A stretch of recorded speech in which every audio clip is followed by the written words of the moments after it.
फटाक से बताओ, फिर अपनी क्लास स्टार्ट करेंगे। टाइम हो गया, अंश गुप्ता कह रहे हैं तो मैम भी तो आ गई है, मैम तो टाइम से पहले आ जाती है ना। चलो, good evening, good evening, good evening, कैसे हैं आप सब लोग? ऑडियो वीडियो सब कुछ क्लियर है? फैजान हुसैन आ चुके हैं, सुजीत कुमार आ चुके हैं, सुनील कुमार आ चुके हैं, पंकज आ चुके हैं, राहुल आ चुके हैं, रंजीत कुमार आ चुके हैं, आकांक्षा आ चुके हैं, श्रेया आ चुके हैं, पंकज पटेल आ चुके हैं, राहुल गुंडा आ चुके हैं, सुनील कुमार आ चुके हैं, इसमें ऑल क्लियर। ऑल क्लियर, तो यहाँ से क्लास स्टार्ट करें। देखिए, हम पिछले क्लास में पढ़ रहे थे मैटर्स एंड नॉन मैटर्स, धातु और अधातु। मैटर्स हमने एक एक करके सारी कंप्लीट कर ली थी, नॉन मैटर्स की हमने प्रॉपर्टीज पढ़ी थी। उसके बाद मैंने आपको पढ़ाया था कि नॉन मैटर्स में हम क्या क्या पढ़ेंगे। हमने फॉस्फोरस पढ़ा था, हमने उसके बाद कहा था कि जितनी भी सारी गैसेस होती हैं वो सारी गैसेस नॉन मैटर्स में आती हैं, अधातुओं में आती हैं। तो नोबल गैसेस के बारे में आपने कल वाली क्लास में पढ़ लिया है, कौन कौन सी नोबल गैसेस होती हैं, नोबल गैसेस को नोबल गैसेस क्यों बोलते हैं, उत्कृष्ट गैस क्यों बोलते हैं, उनके काम क्या होते हैं, वो सारे आपने पढ़ लिया। हीलियम का क्या काम है, आर्गन का, क्रिप्टॉन का, ज़ेनॉन का, रेडॉन का क्या काम है। अब आज की क्लास में हम पढ़ने वाले हैं स्नेहा बेटा, गुड इवनिंग, नमस्ते। आज की क्लास में हम कार्बन स्टार्ट करेंगे बेटा। देखो, आप चाहे इस चैप्टर को यहाँ पढ़ लो मैटर्स नॉन मैटर्स में, क्योंकि नॉन मैटर होता है कार्बन, कार्बन एक अधातु होती है, या फिर मैंने अलग से ही चैप्टर का नाम मेंशन करवा दिया है आपकी क्लास में, कार्बन एंड इट्स कंपाउंड। बड़ा चैप्टर है, 3-4 क्लास लगेंगे पढ़ने में, इसमें हाइड्रोकार्बन सब कुछ पढ़ेंगे हम, बिल्कुल बेसिक से पढ़ेंगे हम। तो आज से अपना चैप्टर जो है जिसका नाम है carbon and its compound, carbon और उसके यौगिक। कार्बन कौन कौन से, कार्बन की क्या क्या प्रॉपर्टीज होती हैं, कार्बन के क्या गुण होते हैं, और दूसरा हम पढ़ेंगे कार्बन जो है वो केमिस्ट्री में कौन कौन से कंपाउंड्स बनाता है, उन कंपाउंड्स के क्या क्या एप्लीकेशंस होते हैं, कहां-कहां काम आते हैं, जो एग्जाम में पूछे जाते हैं। ठीक है बच्चों, आगे बस समझ में, पहले बहुत सुंदर थी, अच्छा बेटा, ऐसा कुछ भी नहीं है। चलिए स्टार्ट करें अपनी आज की class, carbon and its compound. आज हमारा चैप्टर जो है वो शुरू होने जा रहा है, कौन सा, कार्बन वाला चैप्टर। लगेगी 3 क्लास लगेगी मिनिमम पढ़ाने में। उसके बाद मैंने कहा था मैटर्स नॉन मैटर्स की प्रैक्टिस करवाऊंगी, तो मैटर्स नॉन मैटर्स कार्बन इनकी एक साथ प्रैक्टिस करवा दूंगी, डोंट वरी, है ना। ठीक है, चल सुनिए क्या होता है कार्बन, और सबसे पहले हमें कार्बन को बेसिक से पढ़ना पड़ेगा, धीरे धीरे अपन सारा सब कुछ पढ़ेंगे। जब कार्बन की बात करते हैं तो कार्बन का सिंबल सी होता है, और कार्बन का आप बताओगे कार्बन एक नॉन मैटर होती है। अब नॉन मैटर क्या होती है मेरे से मत पूछना, मैं बहुत अच्छे से पढ़ा चुकी हूं आपको। एक मिनट में फोन साइलेंट करूंगा, फोन बज रहा है ना। चल, तो कार्बन क्या होता है, एक अधातु होता है। पीरियोडिक टेबल में कार्बन का एटॉमिक नंबर कितना है, परमाणु क्रमांक, एटॉमिक नंबर, एन का मतलब है यहाँ पे एटॉमिक नंबर। पीरियोडिक टेबल में आवर्त सारणी में कितने नंबर पे कार्बन को रखा गया है, कार्बन को 6 नंबर पे रखा गया बेटा। कार्बन का एटॉमिक नंबर परमाणु क्रमांक 6 होता है। कहां आता है, कौन से ब्लॉक में आता है, कार्बन पी ब्लॉक में आता है बच्चा। पी ब्लॉक के कौन से ग्रुप में आता है, कौन से समूह में आता है, अगर आपने याद किया हो तो एक ट्रिक से, कहे सीता जी सुनो प्रभु। ग्रुप नंबर 14 को याद करने की ट्रिक बताई होगी ना, नहीं बताइए तो आगे आपको जब हम पीरियोडिक टेबल पढ़ाएंगे उसमें बताइए। ग्रुप नंबर 14 को याद किया है, कहे सीता जी सुनो प्रभु, तो कहे से सी बनता है, सी4 कार्बन बनता है। तो कार्बन कौन से समूह से बिलोंग करता है, कौन से ग्रुप से आता है, ग्रुप नंबर 14 में कार्बन को रखा जाता है। अब बच्चों जरा ध्यान से सुनना कार्बन के बारे में। कार्बन के अंदर कार्बन का एटॉमिक नंबर कितना है, 6 है, 6 है, तो इसमें इलेक्ट्रॉन्स कितने हो गए, 6 इलेक्ट्रॉन हो गए। तो कार्बन का हम इलेक्ट्रॉनिक कॉन्फिगरेशन यानी कि इसका इलेक्ट्रॉनिक विन्यास जो होता है वो हम कैसे लिखते हैं, कैसे कार्बन के इलेक्ट्रॉन्स को डिस्ट्रीब्यूट करते हैं, तो हम लिखते हैं 1s2 2s2 2p2। अब कुछ बच्चे कहेंगे मैम ये क्या चल रहा है, तो बेटा एटॉमिक स्ट्रक्चर चैप्टर पढ़ाया गया आपको, है ना। क्या आपको पता है कार्बन का इलेक्ट्रॉनिक कॉन्फिगरेशन, इलेक्ट्रॉन्स को हम डिस्ट्रीब्यूट करते हैं तो कैसे भरे जाते हैं, 1s में 2 इलेक्ट्रॉन, 2s में 2 और 2p2 में 2। अब सुनिए, ये जो कार्बन के 2s2 और 2p2 होता है, ये वाला इसे कहा जाता है कार्बन का वैलेंस शेल। क्या कहा जाता है इसे, आउटर शेल। बाहरी कक्षा को हम क्या नाम देते हैं, संयोजी कक्षा नाम देते हैं। और मैंने आपको बहुत बार पढ़ा दिया ये चीज कि वैलेंस शेल में जो इलेक्ट्रॉन्स होते हैं उनको हम वैलेंस इलेक्ट्रॉन कहते हैं। तो इस वैलेंस शेल में जो इलेक्ट्रॉन होते हैं उनको हम नाम क्या देते हैं, उनको हम वैलेंस इलेक्ट्रॉन नाम देते हैं, उनको हम संयोजी इलेक्ट्रॉन बोलते हैं। तो बताइए जरा, ये क्वेश्चन पूछा हुआ एनटीपीसी में, थका हुआ क्वेश्चन। क्या क्वेश्चन पूछा एनटीपीसी में, एनटीपीसी में क्वेश्चन पूछा कार्बन में वैलेंस इलेक्ट्रॉन की संख्या कितनी है, तो जो भी वैलेंस शेल में इलेक्ट्रॉन्स होते हैं उनको ही तो हम वैलेंस इलेक्ट्रॉन कहते हैं, उनको ही तो हम संयोजी इलेक्ट्रॉन कहते हैं। तो कितने हैं ये कार्बन की वैलेंस शेल बेटा, ये वाली, इसमें कितने इलेक्ट्रॉन है काउंट करो, 2 और 2 4। तो कार्बन में वैलेंस इलेक्ट्रॉन की संख्या कितनी है, 4 संख्या है। अब बच्चों आपको मैंने बहुत बार पढ़ाया है, आपने स्कूल में पढ़ा होगा, जब भी केमिस्ट्री में बॉन्ड्स बनते हैं, बंध बनते हैं, तो वो हमेशा बंध बनाने में कौन से इलेक्ट्रॉन्स, बॉन्ड बनाने में कौन से इलेक्ट्रॉन हिस्सा लेते हैं, वैलेंस इलेक्ट्रॉन। ये जो अंदर वाले इलेक्ट्रॉन है दो, इनको कहते हैं कोर इलेक्ट्रॉन, इनको कहते हैं मुख्य इलेक्ट्रॉन। और कोर इलेक्ट्रॉन्स कभी भी बॉन्ड बनाने में हिस्सा नहीं लेते हैं, बंध बनाने में हिस्सा नहीं लेते हैं। बंध बनाने में हिस्सा सिर्फ कौन लेता है, ये आउटर शेल के इलेक्ट्रॉन। और आउटर शेल में इलेक्ट्रॉन कितने हैं, 4 इलेक्ट्रॉन हैं। इसका मतलब है कार्बन के पास फ्री इलेक्ट्रॉन कितने हैं, जो बॉन्ड बनाते हैं वो 4 होते हैं बच्चा। यही वाले जो इलेक्ट्रॉन होते हैं ना वैलेंस इलेक्ट्रॉन 4, यही केमिकल बॉन्ड बनाने का, यही रासायनिक बंध बनाने में कार्बन में काम आते हैं। अब जो अगला प्रश्न आता है वो ये आता है कि कार्बन कौन सा बॉन्ड बनाता है, कार्बन केमिस्ट्री में कौन सा बंध बनाता है, बॉन्ड कौन सा बनाता है। तो कार्बन अपने इन 4 इलेक्ट्रॉन को काम में लेकर बनाता है कोवेलेंट बॉन्ड। कौन सा बॉन्ड बनाता है बेटा, कोवेलेंट बॉन्ड बनाता है, सह संयोजक बंध बनाता है। लिख लीजिए, एक सेकंड मार्कर डबल चल गया। हां, कार्बन कौन सा बॉन्ड बनाता है, कोवेलेंट बॉन्ड बनाता है बच्चों। और कोवेलेंट बॉन्ड को हिंदी में कहते हैं सह संयोजक बंध। सह संयोजक बंध हिंदी के नाम से समझने की कोशिश करो। सह का मतलब होता है साथ, संयोजन का मतलब जुड़ने से, साथ संयोजन से जुड़ने वाला जो बॉन्ड होता है उसको कोवेलेंट बॉन्ड कहते हैं, सह संयोजक बंध कहते हैं। अब ये सह संयोजक बंध कैसे बनता है वो समझो। इलेक्ट्रॉन्स की आपस में पार्टनरशिप से जो बॉन्ड बनता है उसको कोवेलेंट बॉन्ड बनते हैं। जैसे फॉर एग्जांपल मान लो एक ए नाम का एलिमेंट है, एक बी नाम का एलिमेंट है, इसने अपना एक इलेक्ट्रॉन यहां रख दिया, बी ने अपना एक इलेक्ट्रॉन यहां रख दिया, दोनों ने अपना एक इलेक्ट्रॉन यहां रख दिया, है ना। जब ए को जरूरत होगी ए इन दोनों इलेक्ट्रॉन को ले सकता है, जब बी को जरूरत होगी बी इन दोनों इलेक्ट्रॉन को ले सकता है। तो आपस में ये जो इलेक्ट्रॉन्स की शेयरिंग से बॉन्ड बनता है, पार्टनरशिप से, सांझे से जो बॉन्ड बनता है, पार्टनरशिप का मतलब क्या है, साझा। तो इलेक्ट्रॉन की जो पार्टनरशिप से बॉन्ड बनता है ना उसको आप क्या बोलते हो, उसको आप कोवेलेंट बॉन्ड बोलते हो, उसको आप सह संयोजक बंध बोलते हो। फॉर एग्जांपल मैं एक एग्जांपल देके दिखाती हूं आपको। कार्बन जो है वो 4 हाइड्रोजन के साथ जुड़ता है तो वो CH4 बनाता है, और CH4 को बोलते हैं मीथेन। क्यों बोलते हैं आगे आज की क्लास में समझ में आएगा, ठीक है। एक कार्बन 4 हाइड्रोजन के साथ जुड़ता है तो वो मीथेन बनाता है। अब कैसे जुड़ता है ये कार्बन, तो बड़ा ध्यान से सुनिए। ये अपना कार्बन है, ठीक है, और कार्बन की आउटर शेल में बाहरी कक्षा में कितने इलेक्ट्रॉन हैं, 4। तो 4 ही इलेक्ट्रॉन तो बॉन्ड बनाने में हिस्सा लेंगे, ये अंदर वाले तो कोई इलेक्ट्रॉन्स होते हैं, ये बॉन्ड बनाने में इनके कोई योगदान नहीं होता है। तो कार्बन ने अपने 4 इलेक्ट्रॉन यहां पे, ये रहे कार्बन के 4 इलेक्ट्रॉन, ठीक है, ये 4 इलेक्ट्रॉन। अब हाइड्रोजन, हाइड्रोजन में कितने इलेक्ट्रॉन होते हैं, एक इलेक्ट्रॉन होता है। हाइड्रोजन का एटॉमिक नंबर पता जानते हैं, है ना। तो ऐसे हाइड्रोजन का ये रहा एक इलेक्ट्रॉन, ये एक हाइड्रोजन का इलेक्ट्रॉन रहा, ये एक हाइड्रोजन का इलेक्ट्रॉन रहा, ये एक हाइड्रोजन का। ये इलेक्ट्रॉन ग्रीन कलर वाला क्रॉस से मैंने बनाया, ये किसका इलेक्ट्रॉन है, ये हाइड्रोजन का है, ये भी हाइड्रोजन का, ये हाइड्रोजन का, ये हाइड्रोजन का। तो अब देखो हाइड्रोजन के पास एक खुद का इलेक्ट्रॉन हो गया, तो इस हाइड्रोजन के पास एक अपना इलेक्ट्रॉन है, एक ये कार्बन का लेगा तो इसकी आउटर शेल में 2 इलेक्ट्रॉन हो जाएंगे। तो इस हाइड्रोजन को जरूरत पड़ी इसने अपने 2 इलेक्ट्रॉन ले लिए, ऐसे ही इसने ले लिए, ऐसे ही इसने ले लिए, ऐसे ही इसने ले लिए बेटा, ऐसे। और कार्बन ने क्या किया, कार्बन ने भी चारों हाइड्रोजन के अपने पास इलेक्ट्रॉन रख के ऐसे और क्या कर दिया, एक स्ट्रक्चर बना दिया, एक हाइड्रोकार्बन बना दिया जिसको आप बोलते हो मीथेन, ठीक है, जिसको आप क्या कहते हो, मीथेन कहते हो। तो आपको इतना याद रखना है कार्बन हमेशा हमेशा कोवेलेंट बॉन्ड बनाता है, सह संयोजक बंध बनाता है। और सह संयोजक बंध कब बनते हैं, फिर हम आपको जब केमिकल बॉन्डिंग पढ़ाएंगे तो वहां पे वापस आएगा। आज थोड़ा सा समझ लो क्योंकि आगे आपको काम आएगा क्लास में, आज की क्लास में काम आएगा। क्या करता है कार्बन, कार्बन हमेशा शेयरिंग से बॉन्ड बनाता है, पार्टनरशिप से बॉन्ड बनाता है, इलेक्ट्रॉन की साझेदारी करता है, और इलेक्ट्रॉन की साझेदारी करके ये बहुत सारे कंपाउंड्स क्रिएट करता है। आपको बता दूं पीरियोडिक टेबल में सबसे ज्यादा कंपाउंड, सबसे ज्यादा यौगिक किसके होते हैं, कार्बन के होते हैं। इसीलिए हम पढ़ते हैं ये chapter carbon and its compound. कभी आपने पढ़ा है हाइड्रोजन एंड इट्स कंपाउंड, कभी आपने पढ़ा नाइट्रोजन एंड इट्स कंपाउंड ना, नाइट्रोजन के कंपाउंड ऐसा नहीं करेंगे लेकिन पूरा चैप्टर नहीं बच्चों। जो हमारी ऑर्गेनिक केमिस्ट्री होती है जिसको हिंदी में बोलते हैं कार्बनिक केमिस्ट्री, ऑर्गेनिक केमिस्ट्री का मतलब क्या है, ऐसी केमिस्ट्री जो कार्बन पर डिपेंडेंट है, जो कार्बन से बनी है। ऑर्गेनिक शब्द का मतलब होता है कार्बन। तो कार्बन जो होता है वो कोवेलेंट बॉन्ड बनाता है, यानी कि इलेक्ट्रॉन की साझेदारी से बॉन्ड बनाता है। और कितने बॉन्ड CH4 के साथ इसने शेयर किए हैं, तो CH4 के साथ इसने 4 बॉन्ड बनाए हैं। ये बात आपका कार्बन की प्रॉपर्टीज याद रखेंगे। चलो ये तो हो गई कार्बन की कुछ केमिकल प्रॉपर्टीज के बारे में हमने डिस्कस कर लिया। अब बात आती है मैम ये जो कार्बन है इसकी अकरेंस कैसे होती है। एनवायरमेंट में कार्बन किसकी फॉर्म में होता है, हमारी बॉडी में कार्बन कैसे होता है, प्लांट्स में कार्बन कैसे होता है। अगर मैं आपसे पूछूं कि हम क्या बिना कार्बन के सर्वाइव कर सकते हैं, आप बोलोगे नो मैम। हमारी बॉडी में ग्लूकोज है, ग्लूकोज का फॉर्मूला क्या होता है, C6H12O6, उसमें कार्बन है। हमारे बालों में कार्बन है, जो कपड़ा पहना है उसमें कार्बन है, मेरी सेल्स में कार्बन है, हमारे घरों में जो लकड़ी काम लेते हैं उसमें कार्बन है, हमारे घरों में जो हम गाड़ी में पेट्रोल डीजल डालते हैं उसमें कार्बन है। कार्बन हर जगह है बच्चा, कार्बन हर जगह है। तो इसकी अक्रेंस बताती हूं मैं कैसे कैसे कार्बन होता है। जब हम बात करते हैं कि एटमॉस्फेयर में कार्बन कैसे होता है, एटमॉस्फेयर का मतलब होता है वातावरण में कार्बन किसके रूप में पाया जाता है। तो वातावरण में कार्बन हमेशा अपने ऑक्साइड फॉर्म में होता है। अब ऑक्साइड में उम्मीद करती हूं कि आपको समझ में आ गया होगा ऑक्साइड का मतलब क्या होता है। कार्बन एनवायरमेंट में हमेशा किसके फॉर्म में होता है, अपने ऑक्साइड के फॉर्म में होता है। कार्बन का ऑक्साइड क्या कहलाता है, कार्बन डाइऑक्साइड कहलाता है। अरे याद करो मैंने कहा था नॉन मैटर्स जब ऑक्सीजन के साथ रिएक्ट करते हैं तो उनके ऑक्साइड बनते हैं, नॉन मैटर्स के ऑक्साइड हमेशा एसिडिक नेचर के होते हैं, जैसे कार्बन डाइऑक्साइड बताया था ना, याद होगा ना। तो कार्बन जो एटमॉस्फेयर में मिलेगा वो हमेशा ऑक्साइड के रूप में बनेगा, और ऑक्साइड क्या कहता है कार्बन का, कार्बन डाइऑक्साइड। और कार्बन डाइऑक्साइड कितना होता है, 0.003% होता है हमारे एनवायरमेंट में, सॉरी 0.03 होता है, मतलब 0.03% कार्बन डाइऑक्साइड। तो एटमॉस्फेयर में इस तरीके से हो गया है। अच्छा एक बच्चा बार लगातार कमेंट कर रहा है, बहुत सारे कमेंट कर रहे हैं, क्लास डाउनलोड नहीं हो रहा है, बेटा सर्वर चेंज हुआ है, टेक्निकल टीम ने मुझे कहा है कि मैं बच्चों को बोल दिया 10 दिन के अंदर पुरानी क्लासेस सारी डाउनलोड होना फिर से शुरू हो जाएंगी। अभी कुछ प्रॉब्लम चल रहा है सर्वर के अंदर इसलिए नहीं हो पा रहा है। चलो अगला अगला पॉइंट आता है कि कार्बन एटमॉस्फेयर के बाद अर्थ क्रस्ट में किस फॉर्म में हो सकता है। अर्थ क्रस्ट का मतलब होता है भूपर्पटी। भूपर्पटी में किस रूप में हमें कार्बन मिलता है और कितना परसेंट मिलता है। अर्थ क्रस्ट में हमें मिलता है 0.02% कार्बन। और किसके फॉर्म में मिलता है, या तो आपको मिलेगा ये कार्बोनेट की फॉर्म में, किसकी फॉर्म में बच्चा, कार्बोनेट आयंस की फॉर्म में मिलेगा आपको, कार्बोनेट आयंस की फॉर्म में, या आपको मिलेगा ये बाइकार्बोनेट आयंस के रूप में। या तो ये कार्बोनेट की फॉर्म में मिलेगा या बाइकार्बोनेट। कार्बोनेट को हम कैसे लिखते हैं, CO3 2 नेगेटिव, और बाइकार्बोनेट को कैसे लिखते हैं, HCO3 नेगेटिव। तो बच्चा अर्थ क्रस्ट में जो कार्बन मिलता है वो हमेशा हमें या तो कार्बोनेट के रूप में मिलेगा या हमें किसके रूप में मिलेगा, वो बाइकार्बोनेट के रूप में मिलेगा। जैसे सोडियम बाइकार्बोनेट होता है उसका chemical name sodium hydrogen carbonate लिखते हैं, है ना। इसके अलावा कार्बन और कहां मिलता है, हमें प्लांट्स में मिलता है, पेड़ पौधों में मिलता है, पादपों में मिलता है। हमें प्लांट्स कैसे मिलता है, जो प्लांट्स के अंदर कार्बन होता है उसकी अकरेंस कैसे होती है। सबसे ज्यादा प्लांट्स के अंदर कार्बन पाया जाता है प्लांट की सेल के बाहर जो सेल वॉल होता है, जो कोशिका भित्ति होता है उसके अंदर पाया जाता है। अरे मैंने आपको बायोलॉजी में पढ़ाया होगा कि प्लांट की जो सेल्स होती हैं, पेड़ पौधों की जो कोशिकाएं होती हैं, उन कोशिकाओं के सबसे बाहर वाली परत को आप क्या कहते हो, उसे आप सेल वॉल कहते हो, उसे आप कोशिका भित्ति कहते हो। और पेड़ पौधों की जो सेल वॉल होती है, जो कोशिका भित्ति होती है, वो किसकी बनी होती है, मैंने आपने पढ़ाया था सेल्यूलोज की बनी होती है। अब मुझे फटाक से बता दो सेल्यूलोज का फॉर्मूला मैंने क्या पढ़ाया था। सेल्यूलोज क्या है, एक कार्बोहाइड्रेट है। और कार्बोहाइड्रेट्स क्या होती है, जो कार्बन हाइड्रोजन ऑक्सीजन से बनती है, उनको हम कार्बोहाइड्रेट्स कहते हैं, उनको हम शर्कराएं कहते हैं। तो बताइए सेल्यूलोज में कार्बन होगा कि नहीं होगा। जी हां मैम, सेल्यूलोज में कार्बन होगा ही होगा, क्योंकि सेल्यूलोज एक कार्बोहाइड्रेट होती है, शर्करा होती है। कार्बोहाइड्रेट्स ऐसे मॉलिक्यूल्स होते हैं, ऐसे अणु होते हैं जो कार्बन हाइड्रोजन ऑक्सीजन से बनते हैं। तो पेड़ पौधों के अंदर सबसे ज्यादा कार्बन की प्रेजेंस कहां होती है, कहां पाया जाता है, कुछ आपसे तो वो सेल वॉल में पाया जाता है उनकी। और सेल वॉल किससे बनी होती है, पेड़ पौधों की कोशिका भित्ति सेल्यूलोज की बनी होती है। सेल्यूलोज एक शर्करा होती है, कार्बोहाइड्रेट होती है, जो कार्बन से बनी होती है। अगला प्लांट्स में इसके अलावा सबसे ज्यादा कार्बन कहां होता है, तो बेटा प्लांट्स करते हैं फोटोसिंथेसिस, प्रकाश संश्लेषण की क्रिया होती है पेड़ पौधों के अंदर, होती है कि नहीं होती है बताओ। प्रकाश संश्लेषण की क्रिया में पेड़ पौधे क्या बनाते हैं, कार्बन डाइऑक्साइड और पानी को यूज में लेके सनलाइट, सूर्य के प्रकाश और क्लोरोफिल की प्रेजेंस में वो क्या बनाते हैं, अपना भोजन। और भोजन क्या होता है पेड़ पौधों का, भोजन ये होता है बेटा, ये किसका फॉर्मूला है, ग्लूकोज का फॉर्मूला है। तो प्लांट्स के अंदर सबसे ज्यादा कार्बन इन दो चीजों में काम होता है। तो प्लांट्स की बात होगी। अब बात करते हैं हम ह्यूमंस या एनिमल्स में। ह्यूमंस जैसे हम लोग मनुष्य प्राणी के अंदर कहां कहां कार्बन होता है, कैसे कैसे कार्बन, हमारी बॉडी में कार्बन कहां कहां होता है। हमारे खून के अंदर ग्लूकोज होता है, ग्लूकोज को हम ब्लड शुगर कहते हैं, ग्लूकोज का फॉर्मूला क्या होता है, C6H12O6। तो बताओ हमारी बॉडी में कार्बन है कि नहीं। जी हां मैम, हमारी ब्लड शुगर में है, हमारे खून में जो शुगर होती है जिसको आप ग्लूकोज कहते हैं, उसके पास ही क्या है, कार्बन है। अगला हम जो फाइबर्स खाते हैं खाने में, हम जो रेशे खाते हैं, बोलते हैं ना फाइबर रिच डाइट लेनी चाहिए। फाइबर रिच डाइट का मतलब क्या है, इसमें कार्बोहाइड्रेट्स ज्यादा हो, इसमें प्रोटीन ज्यादा हो, ऐसा खाना खाना चाहिए। और कार्बोहाइड्रेट्स में कार्बन होता है, हां तो आप कार्बोहाइड्रेट्स खाते हैं कि नहीं खाते हैं, ग्लूकोज फ्रक्टोज माल्टोज लैक्टोज, आप शायद खा रहे हैं, चीनी खा रहे हैं, गुड़ खा रहे हैं, मिठाइयां खा रहे हैं, फ्रूट्स खा रहे हैं, सब्जियां खा रहे हैं, इसमें क्या कार्बन है। आप प्रोटीन खा रहे हैं, दाल खा रहे हैं, प्रोटीन किससे बना होता है, कार्बन हाइड्रोजन नाइट्रोजन ऑक्सीजन, उसमें भी कार्बन है। तो हम जो खाने में फाइबर्स खाते हैं, जो रेशे खाते हैं, हम जो प्रोटीन खाते हैं, आप लिख सकते हो उसमें कार्बन है। हम जो कार्बोहाइड्रेट्स खाते हैं, जो शर्कराएं खाते हैं, उसके अंदर कार्बन है। तो हम किस किस तरीके से कार्बन को काम में लेते हैं, मैं ये बता रही हूं। मैं ये बता रही हूं कि ऑर्गेनिक केमिस्ट्री कार्बन से बनी है। कार्बन इतना ज्यादा क्यों जरूरी है, ये कार्बन हर जगह है, बिना कार्बन के हम लोगों की एक्जिस्टेंस हो ही नहीं सकती है। अगला हमारे घरों में हम वुड लकड़ी काम लेते हैं, तो लकड़ी कोयला इन सब में क्या होता है बेटा, इन सब में आपका कार्बन होता है। कोयले में क्या होता है, कार्बन होता है। कोल, कोयले में कार्बन है। आप लिख सकते हो गाड़ियों में जो आप फ्यूल भरवाते हो, ईंधन भरवाते हो, पेट्रोल डीजल केरोसिन तेल, इन सब में क्या होता है, इन सब में कार्बन होता है। तो लिखिए जैसे पेट्रोल हो गया, डीजल हो गया, जैसे केरोसिन मिट्टी का तेल हो गया, इन सब में क्या होता है बेटा, कार्बन होता है। जितने भी हम डेली लाइफ में पॉलीमर्स काम में लेते हैं, पॉलीमर्स क्या होते हैं, बहुलक होते हैं। ये बहुलक भी किससे बने होते हैं, कार्बन से बने होते हैं बच्चा। जो आपने कपड़ा पहना है उस कपड़े में कार्बन है, जो आपने क्लॉथ पहना है उस क्लॉथ में कार्बन है। पॉलिस्टर एक तरीके का पॉलीमर होता है, उसमें कार्बन होता है। तो आप खुद सोचिए, क्या हम लोग प्लांट्स बिना कार्बन के रह सकते हैं, नहीं मां, कार्बन ने हमें जीवन दे रखा है। अरे मैं मानती हूं ये बात, क्या मैं मानती हूं कि बेटा आप ऑक्सीजन गैस से जिंदा रहते हैं, लेकिन बिना कार्बन के भी हमारी सेल सर्वाइव नहीं कर सकती हैं। बिकॉज़ हमारी सेल्स, हमारी कोशिकाओं के बाहर जो झिल्ली होती है उसको सेल मेम्ब्रेन कहते हैं, उसको कोशिका झिल्ली कहते हैं। वो कार्बोहाइड्रेट्स, प्रोटीन, फैट की बनी होती है, और उसके अंदर भी कार्बोहाइड्रेट का मतलब कार्बन है। हर जगह हमारी बॉडी में कार्बन है। तो एग्जाम में क्वेश्चंस कैसे आएंगे, जरा मेरे कुछ क्वेश्चंस के आंसर दीजिए। एग्जाम में क्वेश्चंस आते हैं, पहला क्वेश्चन आता है एग्जाम में पूछता है कि एटमॉस्फेयर में कार्बन की अकरेंस कैसे होती है। तो आप क्या बताओगे, एटमॉस्फेयर में कार्बन हमेशा ऑक्साइड के रूप में होता है। वो कौन सा ऑक्साइड, कार्बन डाइऑक्साइड। और कार्बन डाइऑक्साइड नेचर से कैसा होता है, ये एसिडिक होता है, ये अम्लीय होता है, ये हम पहले बता चुके हैं, ठीक है। इसके अलावा भूपर्पटी में हमें कार्बोनेट्स या बाइकार्बोनेट्स आयंस के रूप में मिलता है 0.02% में, एनवायरनमेंट में 0.03% के रूप में होता है। अगर प्लांट्स में पूछे कहां-कहां कार्बन काम आता है, यहां ह्यूमंस लोग कैसे कैसे काम लेते हैं, ऐसे कार्बन को काम लेते हैं। इसीलिए carbon is the basic unit of chemistry. ये मान लो आप, जैसे हमारी बॉडी की बेसिक यूनिट क्या होती है, सेल, कोशिका। और जब बात करते हैं बेटा ऑर्गेनिक केमिस्ट्री या केमिस्ट्री की बेसिक यूनिट क्या है, कार्बन है। अब आइए जरा कार्बन से आगे चलते हैं बच्चों। मैं अगला जो पॉइंट पढ़ाने वाली हूं, ये कार्बन की सबसे अच्छी प्रॉपर्टी होती है। इसी की वजह से कार्बन इतने सारे कंपाउंड बनाता है, methane, ethane, propane, butane, hexane, octane, आपने सुना होगा बहुत सारे कंपाउंड्स बनाता है, क्लोरोफॉर्म, ये सारे किसके कंपाउंड्स होते हैं, कार्बन के होते हैं, है ना। हां पेट्रोल, डीजल, पेट्रोलियम सब में कोयला, लकड़ी सब में कार्बन होता है बेटा। सुनिए मैं अगला जो बताने वाली हूं, कार्बन के अंदर सबसे ज्यादा कैटिनेशन पावर होती है। और ये क्वेश्चन पूछा हुआ बेटा एग्जाम में आता है, पीरियोडिक टेबल में या आपसे पूछेगा कि आवर्त सारणी में उस तत्व का नाम बताओ जिसके पास सबसे ज्यादा कैटिनेशन पावर पाई जाती है, सबसे ज्यादा श्रृंखलन गुण पाया जाता है। अब मैम ये कैटिनेशन पावर का मतलब क्या होता है, सेल्फ लिंकेज। सुनिए ध्यान से, एग्जांपल देकर समझाती हूं। कार्बन ना कार्बन के साथ जुड़कर, कार्बन के साथ जुड़कर या कार्बन किसी अदर एलिमेंट, किसी दूसरे तत्व के साथ जुड़कर लंबी लंबी चेन बनाता है, लंबी लंबी श्रृंखलाएं बनाता है। और इसी श्रृंखला बनाने के गुण को, इसी पावर को कैटिनेशन पावर कहा जाता है, श्रृंखलन गुण कहा जाता है।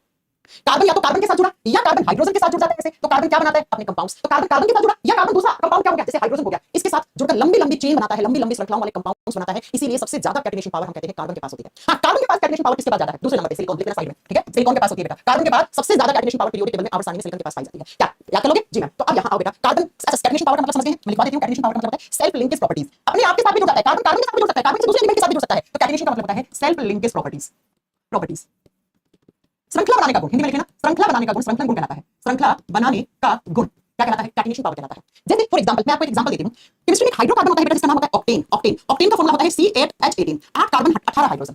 कार्बन कार्बन के साथ जुड़े कार्बन कितने हैं? इसमें 8। और कार्बन दूसरा तत्व है, दूसरा कौन सा होगा? हाइड्रोजन। तो 8 कार्बन 18 हाइड्रोजन के साथ जुड़ते हैं तो एक हाइड्रोकार्बन बनाते हैं। बेटा हाइड्रोकार्बन शब्द का मतलब क्या होता है अभी समझ लो, क्योंकि आगे यही पढ़ना है हमें। हाइड्रोकार्बन का मतलब होता है हाइड्रोजन और कार्बन से बना हुआ यौगिक। जैसे इसमें क्या है? हाइड्रोजन और कार्बन। तो एक ऑक्टेन नाम का हाइड्रोकार्बन होता है जिसमें कितने कार्बन? 8 कार्बन। काउंट करो कितने 8 बनेगा मेरे से? 1 2 3 4 5 6 7 8। ठीक है, तो कार्बन कार्बन के साथ जुड़ गया। अब इसमें 18 हाइड्रोजन जोड़ो। कैसे जोड़ोगे? ये सब में H H कर दो। एक एक तो यहां कर दो, सब ऐसे कर दो।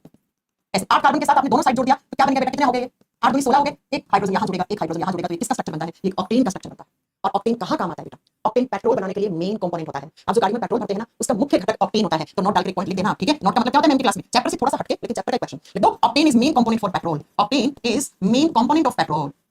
ऑक्टेन पेट्रोल का मुख्य घटक होता है। इसीलिए पता है हम पेट्रोल की जो प्योरिटी होती है, शुद्धता होती है, वो चेक किसमें करते हैं? ऑक्टेन नंबर में करते हैं। तो लिख दीजिए ऑक्टेन पेट्रोल बनाने का या पेट्रोल का मुख्य घटक होता है। का मुख्य घटक होता है, घटक होता है। तो समझ में आई मेरी बात कि कार्बन की सबसे अच्छी प्रॉपर्टी क्या है जिसकी वजह से कार्बन इतने सारे कंपाउंड्स केमिस्ट्री में बना देता है?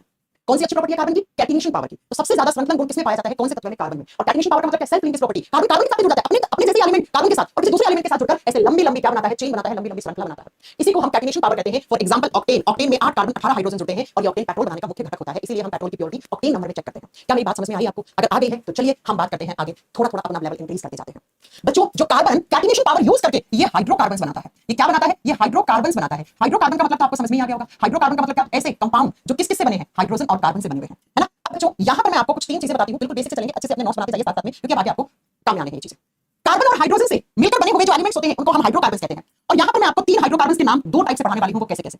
एक हाइड्रोकार्बन्स होती है उनको बोलते हैं सैचुरेटेड हाइड्रोकार्बन्स। कैसे बच्चा? Saturated hydrocarbons. हिंदी में बोलते हैं संतृप्त हाइड्रोकार्बन्स। क्या बोलेंगे हिंदी में? संतृप्त हाइड्रोकार्बन्स। और दूसरी तरफ आते हैं उनको कहते हैं हम अनसैचुरेटेड हाइड्रोकार्बन्स। अरे मैंने फैट वाले चैप्टर में भी ये चीज आपको पढ़ाई थी। अनसैचुरेटेड फैटी एसिड्स क्या होते हैं? संतृप्त वसा क्या होती है? असंतृप्त वसा क्या होती है? वहां पर पढ़ाया था ना, ये चीजें केमिस्ट्री में भी काम आती हैं। संतृप्त हाइड्रोकार्बन और असंतृप्त हाइड्रोकार्बन क्या मतलब होता है इनका? इनके एग्जांपल क्या होते हैं? उनके फॉर्मूले क्या होते हैं? ये बात आपको नोट करना है।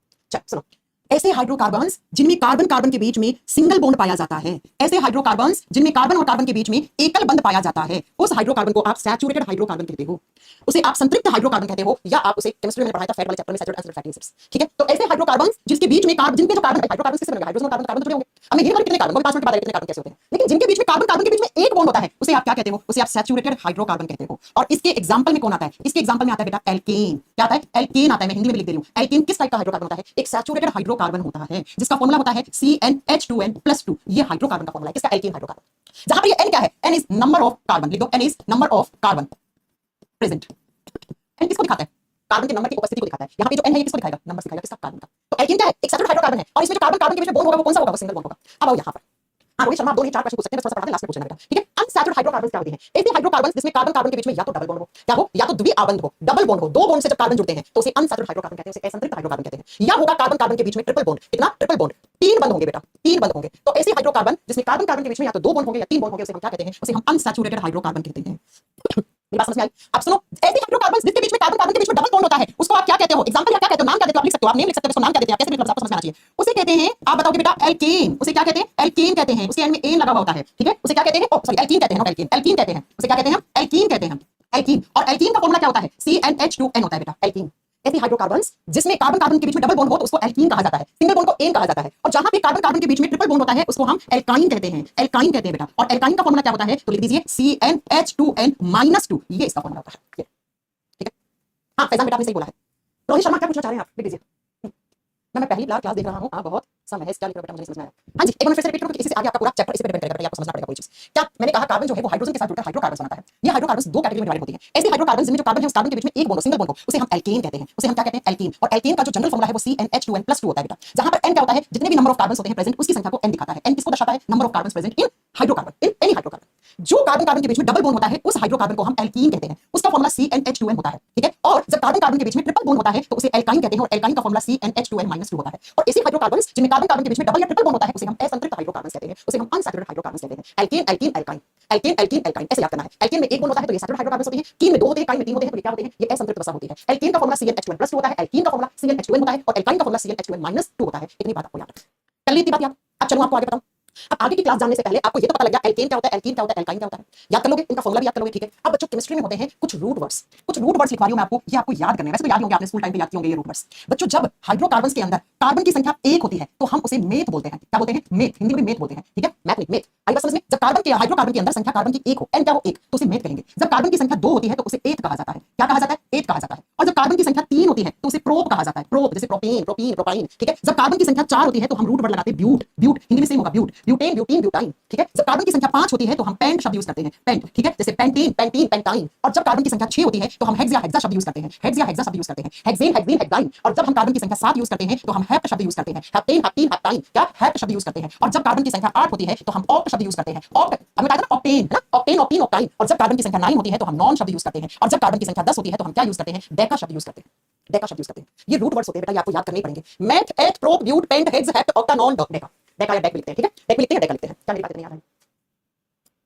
मैम कल फिजिक्स का क्लास हुआ था लेकिन रिकॉर्डेड वीडियो देखने गया तो पूरा वीडियो नहीं आ रहा है, सिर्फ 1 मिनट 4 सेकंड का ही चल रहा है। अच्छा ऐसा कोई प्रॉब्लम है क्या? कल की क्लास में, कल कौन सी तारीख थी बेटा? मैं एक बार नोट कर लेती हूं, मैं टेक्निकल टीम को बोलूंगी कि ऐसी कोई प्रॉब्लम हुई है। ओके, आगे बात समझ में? तो ये कुछ रूट वर्ड से बेटा आपको याद करना पड़ेगा। कार्बन की संख्या 1 होगी तो आप कैसे लिखोगे? क्योंकि आगे मैं आपसे इनका आयु पे नेम लिखवाऊंगी। पहले मैं समझाऊंगी, फिर आपको वहां पे मैं ये नहीं बताऊंगी कि इसमें कार्बन 1 है तो बेटा यहां पे मैंने मैथ लिखा है, नहीं वो नहीं बताऊंगा, आपको समझना पड़ेगा वहां पर, ठीक है।